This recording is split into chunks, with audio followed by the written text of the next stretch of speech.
Greetings, ladies and gents, and welcome to this latest edition of Tales from Outer Space, where I take stories from across the internet and read them for your entertainment. This particular story is called Scavenger Symbiosis, written by amphicoelias. Freck, welcome aboard. Freck looked up at the woman greeting her, startled. She looked away briefly before she remembered what she'd been taught and snapping her salute. Thank you, she began. It's an honor to be here, Captain. Softly and more or less involuntarily she added, Sorry. The captain laughed. At ease, soldier, she said. I run a light merchant ship here, not a battlecruiser. Freck maintained her salute, unsure of what else to do. Still, I should have been more respectful, she said.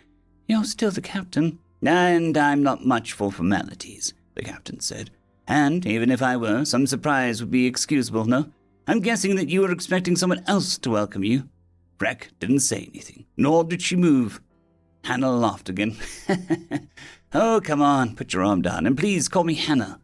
Freck reluctantly broke her salute. So big event, first Lonian on a civilian vessel, Hannah said. She squatted down and stuck out her hand. Freck was, after all, only about 40 centimeters tall. Combined with her four-fingered hands, pointy ears, and large head, it gave her the appearance not dissimilar to that of a goblin. Freck reluctantly took Hannah's hand. She was about to let go when she looked to the side and saw a large thing with dark fur and sharp teeth, about twice her size. Instinct kicked in, and she scampered up Hannah's arm, hiding on her shoulder. A few moments later she noticed what she'd done and began apologizing profusely. I'm fine, Hannah said. It's my fault, actually. This is Max. He's a dog, a Doberman to be more precise. He's here because of me. I have epilepsy. He can detect a seizure before it happens.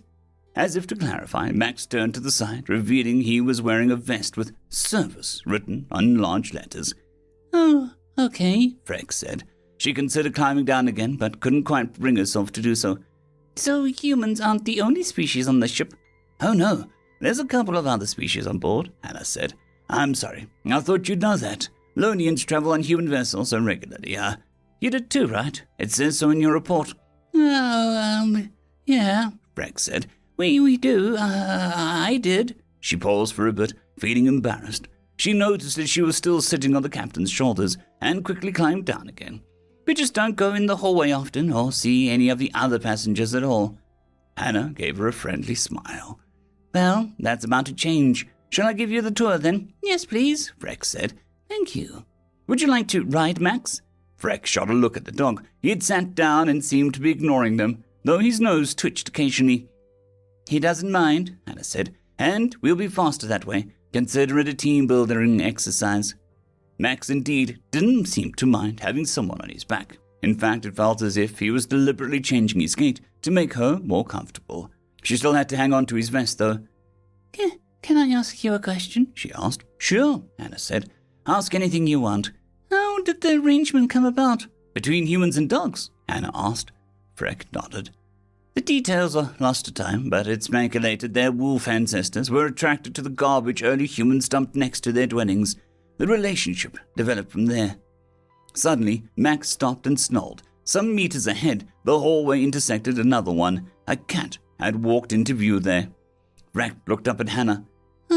Another crew member? Hannah laughed. Oh, no, Mimi is very much a passenger. She turned to Max. Be nice. The Doberman stopped snarling, though he didn't seem very pleased about it. Did cats also eat garbage before they were domesticated? Freck asked. Not really, Hannah said. Though I guess you could see that way. When humans first started growing crops, the new granaries attracted a lot of rodents, like mice and rats. I guess humans at the time considered those garbage. The cats followed their prey.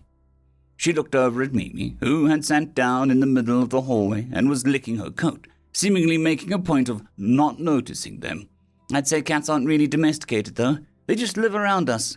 Max's lips began twitching again.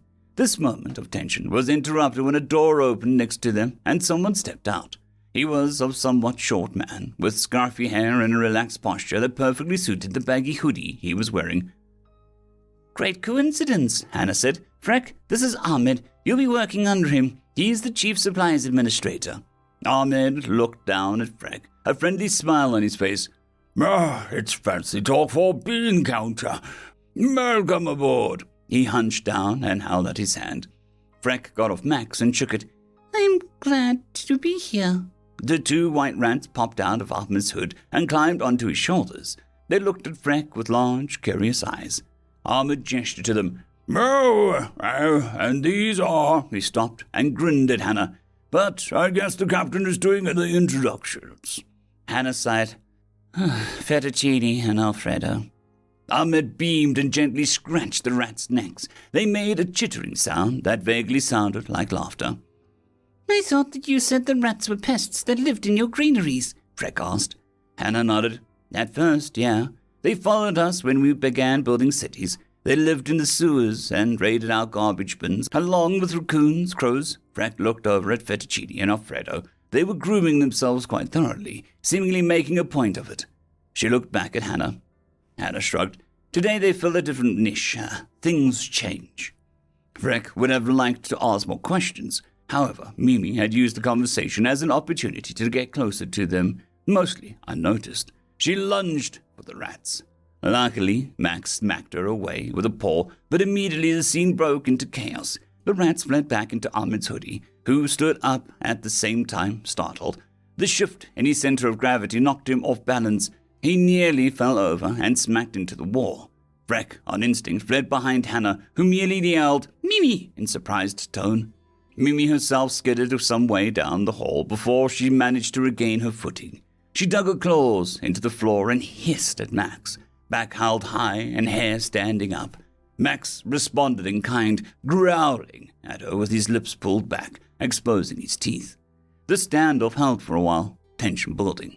Suddenly, a crow landed on Mimi's head. It touched down just briefly before pushing off and flapping its wings again. Mimi's head was knocked to the floor, causing her to bite her tongue and go sprawling, limbs going in all directions.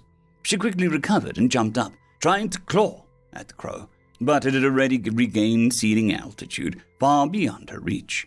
She tried a couple more times, regardless, the crow flying circles above her head, before she decided to retreat instead. Ahmed was rubbing his head. I'll get Kay. They'll deal with her." "Thanks," Anna said. She put a comforting hand on his shoulder. "You sure you're okay, though?" "Yeah," he said. "Mostly just startled." Hannah turned to Freck. "Sorry about this. She's been a problem for a while, but she's never done anything like this before. We'll deal with her. Are you okay?" Yeah, I'm fine," Freck said. Can I get back on Max's back, though? Just for now." Hannah smiled. "No, of course." Meanwhile, the crow had slowly glided over to them. It now landed on one of the short beams that stuck out of the side of the hallway at regular intervals. Freck had noticed them before, but hadn't bothered to ask about their purpose. It now became obvious. Everyone looked up at the crow. It retrieved a folded piece of paper from a small case in its back. It opened it with a quick jerk of its head, revealing that it was in fact an envelope. "Important Captain's Eyes Only" was written on the side. Hannah took it, looking confused. The crow made a movement with its right wing, which very much looked like a salute. It showed no signs of leaving, though. In fact, it turned its head to better look at Hannah.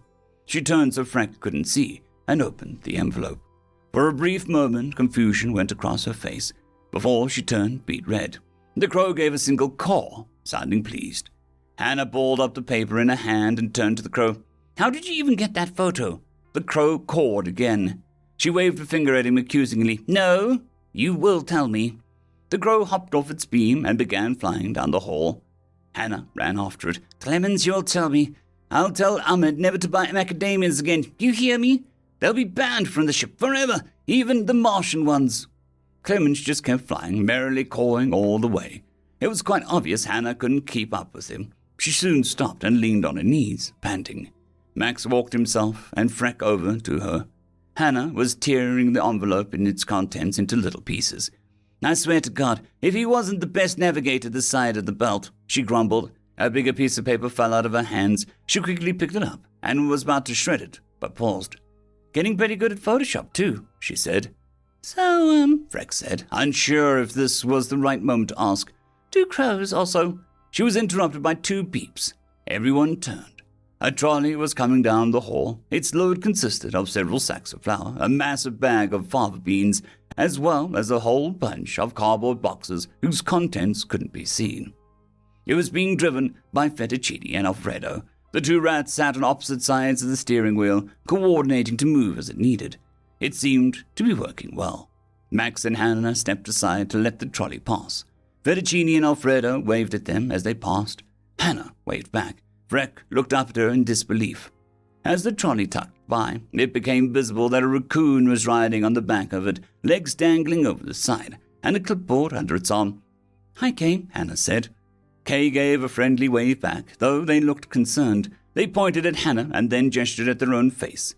Hannah's blush had faded mostly, but came back a little now. "Oh yeah, I'm fine," Hannah said. "Just Clement's latest prank. Are you off to deal with Mimi?" Kay gave her a thumbs up. The trolley turned and disappeared around the corner. Freck kept staring at the place where it had been for a while longer. Eventually, though, she managed to drag her eyes away to look back at Hannah. "So the raccoon is security?" she asked. Hannah laughed. "Oh no, Kay's the passenger liaison. Mimi is getting a lifetime ban. Probably be confined to her quarters until we reach Ganymede, where we'll hand her over to the authorities." "Why do you say probably?" Freck asked. "Isn't that your decision?" "I'm a captain, not a dictator. This is Kay's expertise.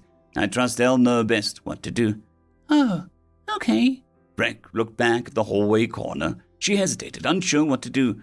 "So," she finally began, "is turning garbage scavengers into co-worker species a thing with humans?" Hannah looked a bit startled. You know, I hadn't really considered it. She looked at Max, then down the hallway where the trolley had been. She seemed to be avoiding looking at Freck. "I guess it has happened a few times." "But it's not only where you interact with other species, right?" Freck asked. Hannah rubbed the back of her neck. "I mean, I guess there's livestock, though they're not really co-workers. Mostly, at least." She still hadn't looked at Freck. "No, I guess my species is the first then, right?" Freck said. Hannah's cheeks turned red again. "What?" Nothing," Hannah said, obviously lying. "What?" Freck repeated. Hannah sighed. "You know how we first encountered your species as passengers on our ships?" "Yeah," Freck said with some trepidation. "On the lower decks, that thing you guys call the food chute." "No," Freck said. "Yeah." End of story.